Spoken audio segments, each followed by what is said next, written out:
লাল সবুজে জলজলে সোনালী বাঘ। বাংলাদেশের নতুন জার্সি নিয়ে আসছে চমক, সাহস আর জয়ের প্রত্যয়। বিসিবি আনুষ্ঠানিকভাবে উন্মোচন করেছে জাতীয় দলের নতুন জার্সি। লাল সবুজের পতাকায় এবার যোগ হয়েছে সোনালী বাঘের প্রতীক, যা টাইগারদের সাহস, শক্তি আর অদম্য জেদের প্রতীক। নতুন জার্সির ডিজাইনে ঐতিহ্যের লাল সবুজ রঙের পাশাপাশি যোগ হয়েছে সোনালী বাঘের অবয়ব।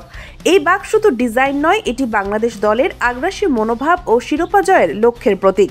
জার্সির পেছনে লেখা বাংলাদেশ শব্দটি আরও বোল্ড ও গর্বিত। অধিনায়ক শান্ত থেকে শুরু করে তাসকিন, রিশাদ সবাই নতুন জার্সিতে উজ্জ্বল। শান্ত বলেছেন, এই জার্সি পরেই মাঠে নামবো দেশের জন্য জয় এনে দিতে। 20 ফেব্রুয়ারি ভারতের বিরুদ্ধে প্রথম ম্যাচ দিয়ে শুরু হবে বাংলাদেশের যাত্রা। এরপর 24 ফেব্রুয়ারি নিউজিল্যান্ড এবং 27 ফেব্রুয়ারি পাকিস্তানের বিপক্ষে গ্রুপ পর্বের শেষ ম্যাচ। প্রতিটি ম্যাচই হবে টাইগারদের শিরোপার লড়াই।